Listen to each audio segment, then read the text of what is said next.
and then whenever you're ready to go, we're good to go. Okay. So in my classes, I try to engage my students constantly through my lectures. And as I said before, I love when they argue with me.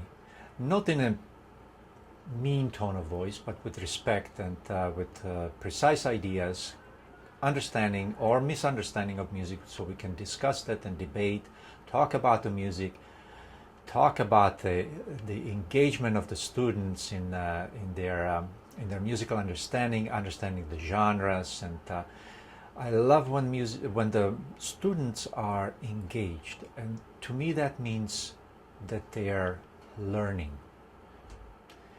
And when they argue with me, I call it argument, but it could be called more or less debate or engagement of ideas, presenting ideas. If a student has a specific idea or misunderstanding of a topic, and then they ask me, or even confront me with some idea that they might have, and then we debate about that. And it pertains to music. It could be different arts, but the way I engage and care about my students is that I like them to talk to me. I like them to speak to me and tell me their ideas, and if they like something about my class, if they don't like something about my class. And that's what I love to do. I love to engage them and care about them in that way. With music, sometimes it's difficult to engage the students, because a lot of the students get the idea that music is just purely for entertainment purposes, and it's more consumer affair than anything else. But I try to show them that music can be really intellectually rewarding, and I try to prod them with some intellectual exercises. And if they don't get it, if they say, "Oh, I don't understand, Professor, what does that mean?" Well, then I try to provoke them or prod them in that direction, and I find that extremely engaging from students. If I see them falling asleep, I do something about that. I go there and I ask them a direct question, and what I found for the most part that the students love my classes, and because I try to engage them with music and inspire them to listen to music and find their own their boundaries and expand on the boundaries, instead of trying to regurgitate data of Johann Sebastian Bach, born in 1685, died 1750. That's irrelevant. But listen to his music, listen to his fugue, and listen to the intellectual charge of that, and that is what the inspiration and the engagement is for my students. Like it. Yes, that's good. Well, you play guitar a little bit, right? A little bit. So yeah. I'll just play some. Yeah. Oh, there you go.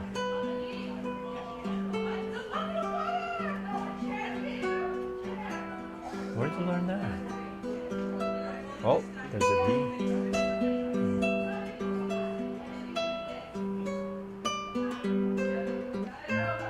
Nice.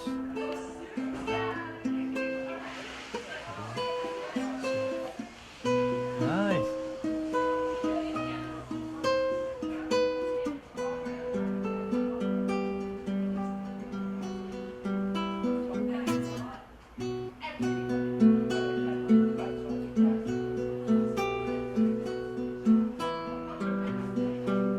Okay, let me help you with that end.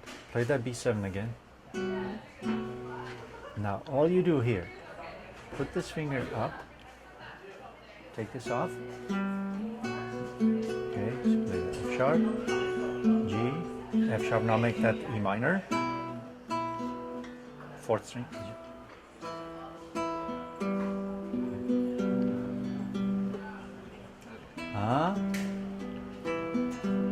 It's so much easier that way.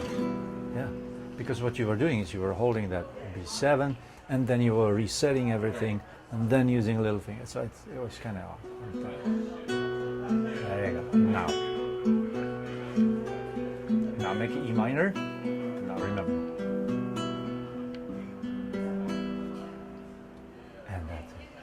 Do you play the major part? No. Beautiful. Okay. While attending Mesa College, students should have an educational experience free of harassment, intimidation, or other types of disturbances. If I am made aware of any type of violation of students' rights, I consider Policy 3100 and the information I received in flex workshops and school meetings to determine if a violation has occurred. I will refer the student to the necessary professionals, such as my dean, counseling, or health services, to assess the situation, especially if I believe a student's emotional problems are medical or psychological and are interfering with his or her academic progress in my class. Can Yeah. you cut them like cut and paste? Yeah. Now, if we do that, there'll be like jumps because of your head position. Okay. Let's say I had maybe a scene of you talking to your student. That would be perfect. Yeah. And then, so if I can get you maybe the first 2 sentences, Okay. and then I'll have you go ahead and drop down and read. And then when your eyes drop down, is probably where I'll cut to you and the student talking. Okay.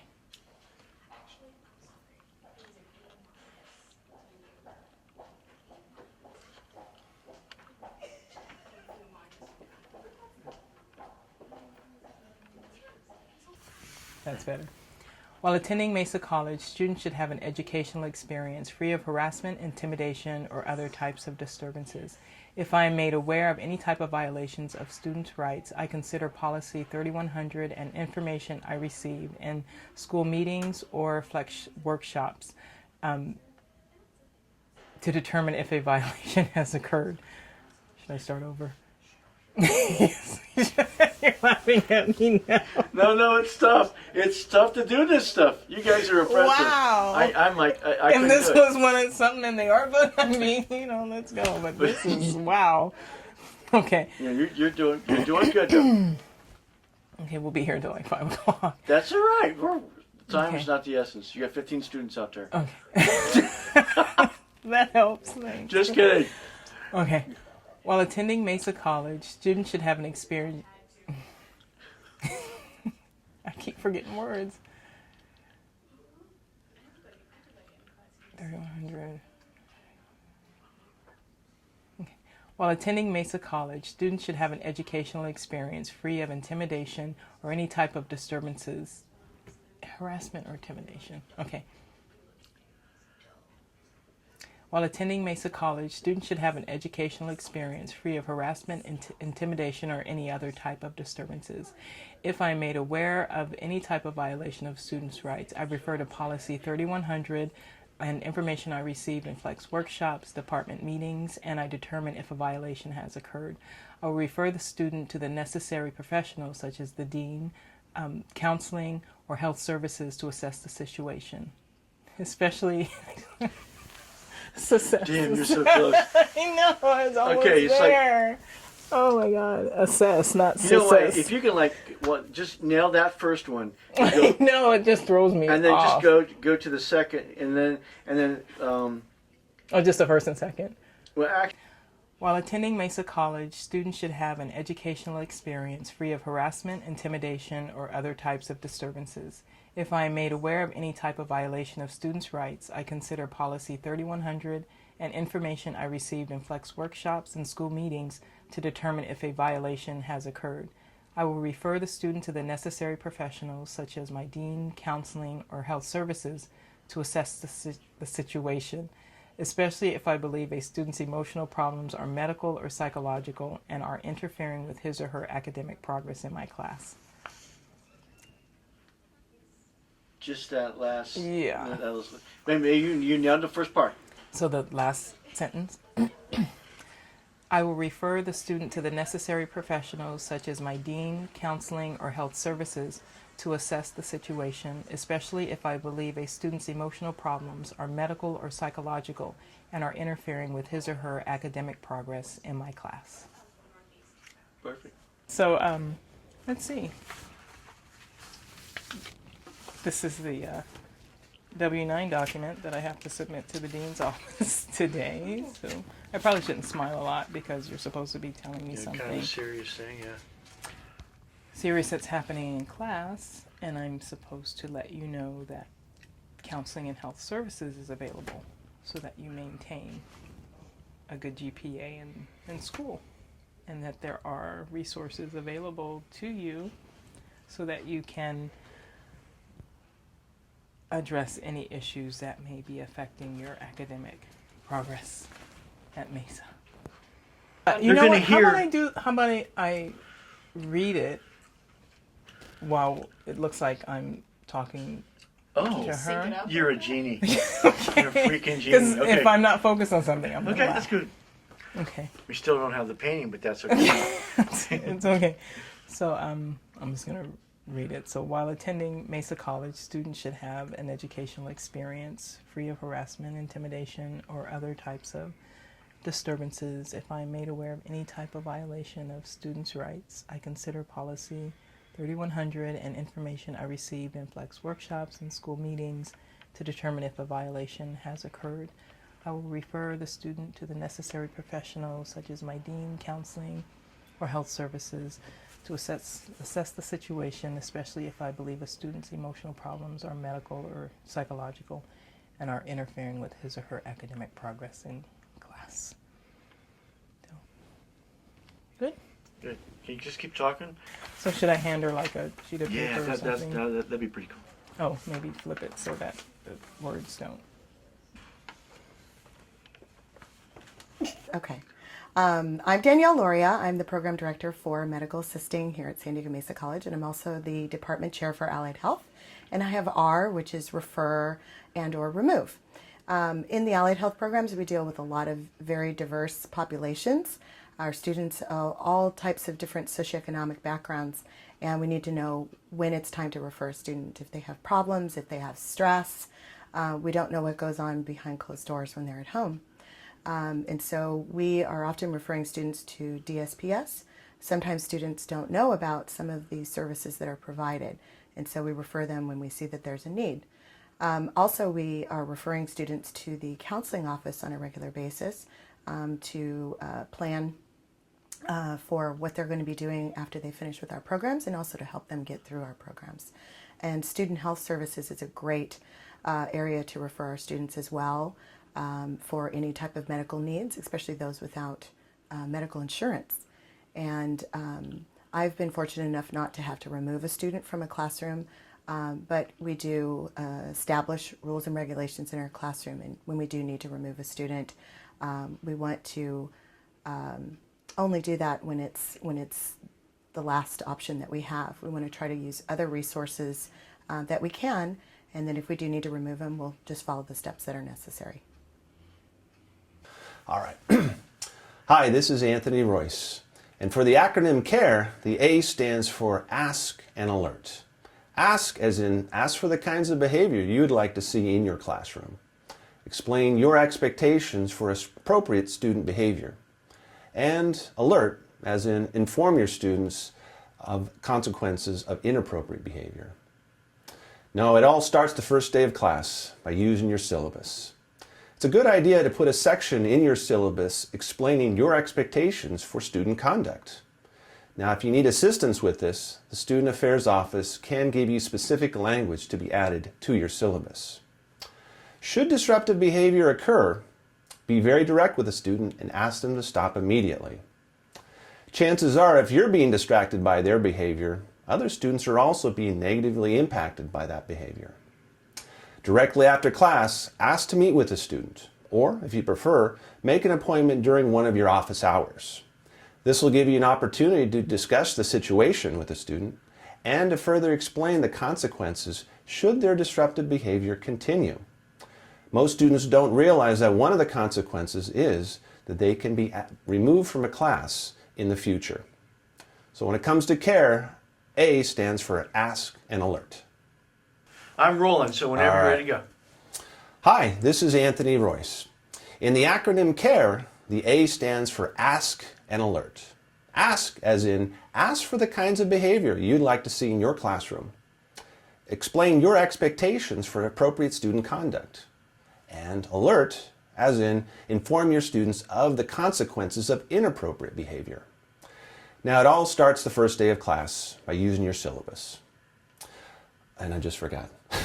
No, that's okay. That's okay, because I'm going to take that first part, and then we'll just drop it in. Let's see, ask. And if you want to get your notes, we're good. Remember, this is rough stuff. I got it. Okay.